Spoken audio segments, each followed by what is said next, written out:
Central Asia में coach टीपा canal project Afghanistan को बदल कर रखने वाला है। ये वो प्रोजेक्ट है जिसके बारे में जानकर पूरी दुनिया हैरान है कि आखिर कैसे वो अफगानियों की उम्मीद का जरिया बना और क्या वाकई अफगानिस्तान इतने वसाइल रखता है कि वो इतने बड़े प्रोजेक्ट को बगैर किसी की मदद के मुकम्मल करने में कामयाब हो जाए।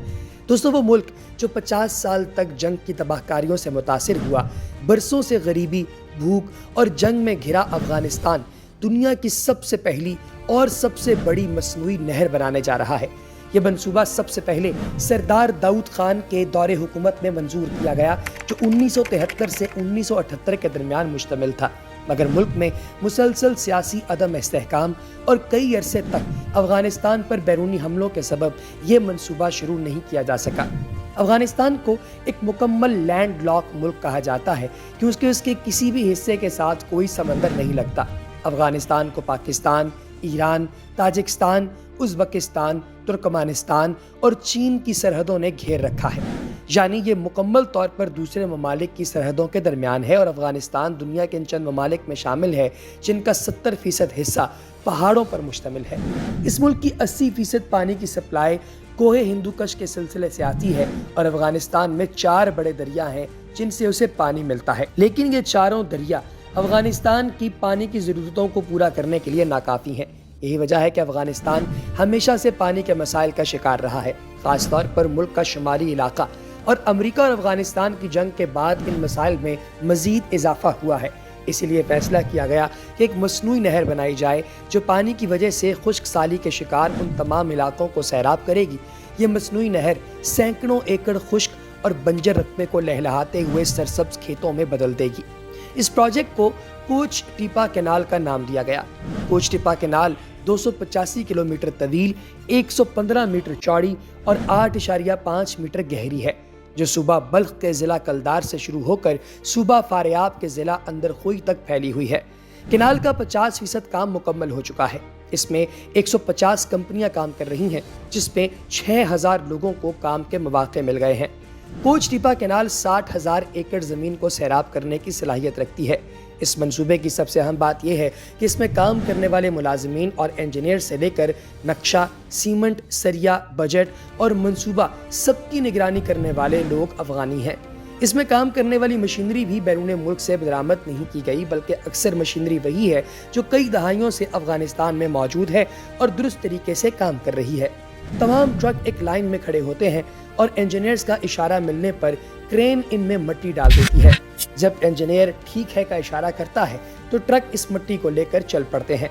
इतनी ज़्यादा मिट्टी को एक जगह से दूसरी जगह मुंतकिल करना बहुत मुश्किल काम था, लेकिन अफगानी इंजीनियर्स ने इसका बहुत खूबसूरत हल तलाश किया। उन्होंने इस मिट्टी को नहर की बाउंड्री पर डालना शुरू कर दिया और नहर की बाउंड्री कंक्रीट या सीमेंट से बनाने के बजाय नहर से निकाली गई और मिट्टी से बनाने की तजवीज़ पेश की गई। इसके 2 फायदे थे। एक तो इस मिट्टी को किसी दूसरी जगह मुंतकिल करने की झंझट से जान छूट गई और दूसरी तरफ कंक्रीट की बाउंड्री के इजाफी खर्चे से बचत भी हो गई। इसके साथ साथ मिट्टी को बाउंड्री में डालने का ये भी फायदा हुआ कि अब मिट्टी इजाफी पानी को जज़ब कर लेगी और यहाँ सब्जियों की फसल काश्त की जाएगी। इस नहर के पास बने ट्यूबवेल और वाटर पंप्स को चलाने के लिए बिजली की बजाय सोलर सिस्टम लगाए गए हैं, जिससे बिजली के इजाफी खर्चे से भी बचा जा सकता है। ये तमाम काम एक मनसूबाबंदी और तरतीब से किया जा रहा है। इस मंसूबे को पाया तकमील तक पहुंचाने के लिए इसे 3 मरहलों में तकसीम किया गया है। पहले मरहले में 108 किलोमीटर नहर की खुदाई की जाएगी और इसमें से फालतू मिट्टी निकालकर नहर के किनारों में उन जगहों पर डाली जाएगी जो दरियाए आमो के पानी के नजर हो गई थी। इन जगहों पर मिट्टी डालने के बाद सब्जा और दरख्त लगाए जाएंगे।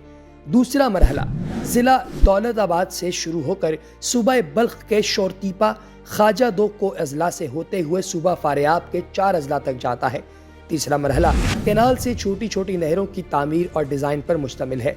इस मरहले में ज़री ज़मीनों के लिए आबपाशी का बंदोबस्त किया गया है, जिससे काश्तकार अपनी ज़री ज़मीनों को सैराब करेंगे।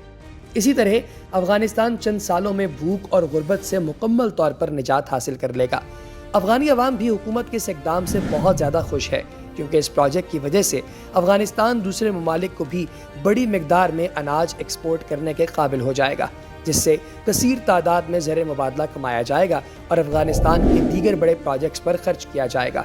اگر اسی تیز رفتاری سے افغانستان میں کام ہوتا رہا تو امید کی جا رہی ہے کہ آنے والے چند سالوں میں افغانستان ایک بڑے زرعی ملک کی حیثیت سے دنیا کے نقشے پر ابھر کر سامنے آئے گا۔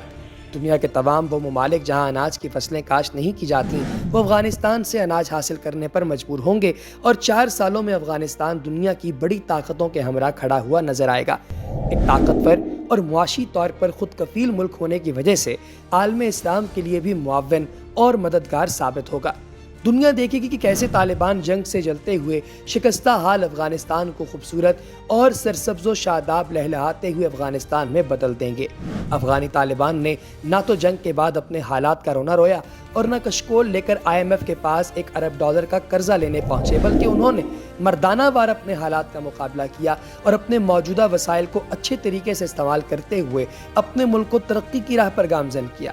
انہوں نے نہ تو ماڈرن اور ترقی یافتہ ہونے کے لیے دین سے دوری اختیار کی اور نہ ہی کرپشن کے ذریعے بیرون ملک میں اپنے اکاؤنٹس کھولے، بلکہ پوری دنیا نے دیکھا کہ طالبان نے کم وسائل کے باوجود انتہائی قلیل مدت میں اپنی عوام کی بھلائی کے لیے کام کیا۔ سوچنے والی بات یہ ہے کہ ہم جانتے ہیں کہ اللہ تعالیٰ نے پاکستان کو بے بہا قیمتی خزانوں سے نوازا ہے، تو کیا ہمارے پاس وسائل کی کمی ہے یا پھر افرادی قوت کی؟ آخر ہم کیوں کشکول لے کر IMF کے قرضے کی بھیک مانگنے چلے جاتے ہیں؟ خدا نے آج تک اس قوم کی حالت نہیں بدلی، نہ ہو جس کو خیال آ اپنی حالت خود بدلنے کا۔